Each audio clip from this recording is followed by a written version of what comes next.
Disco হোটেলে চলে আসলাম দুপুরের খাবার খাওয়ার জন্য। এই হোটেলটি শিলিগুড়ি শহরের একটি স্বনামধন্য হোটেল। এটি হংকং মার্কেটের সামনে। তো আমরা নিলাম প্রথম ভাত, সবজি, আলুর দম। আর এই নিরামিষ খাবারের মধ্যে সাজনা দিয়ে একটা সবজি দিয়েছিল, সেটা খুব সুস্বাদু ছিল। তো আমরা এই যে সাজনা সবজিটা আমাদেরকে দিচ্ছে, খুব সুস্বাদু ছিল এই সবজিটা। প্রত্যেকেরই আমাদের খেয়ে ভালো লাগলো। তারপর নিলাম একটা চিতল মাছের পেটি, এটার দাম নিল 400 টাকা।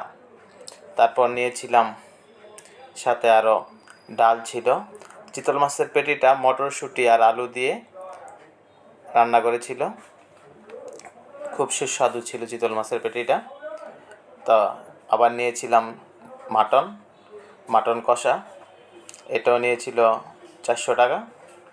আর নিয়েছিলাম আর একটা শোল মাছের ঝোল। শোল মাছের 2 পিস শোল মাছ দিয়ে, এই যে 2 পিস শোল মাছ আলু দিয়ে রান্না করছে, এটা নিয়েছে 300 টাকা।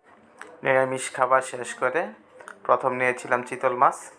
চিতল মাছটা খুব সুস্বাদু ছিল। আমার কাছে সবগুলি খাবারের মধ্যে চিতল মাছটাই সবচেয়ে ভালো লেগেছে। মাটনটাও খুব ভালো ছিল, মাটন কষা। আর শোল মাছটা তেমন ভালো লাগে নাই। তো আবারও নিলাম 1 চামচ ঝোল মাটন কষার।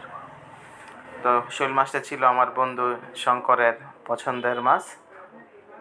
আর এইগুলি ছিল, এটা ছিল আলুর দম। আলুর দমটাও ভালো ছিল, পোস্ত দিয়ে আলুর দম রান্না করেছিল। আর ডাল ছিল। আর এটা হলো মাটন, আবার 1 পিস নিলাম মাটন। তো 2 পিস মাটন নিয়েছিলাম আমি।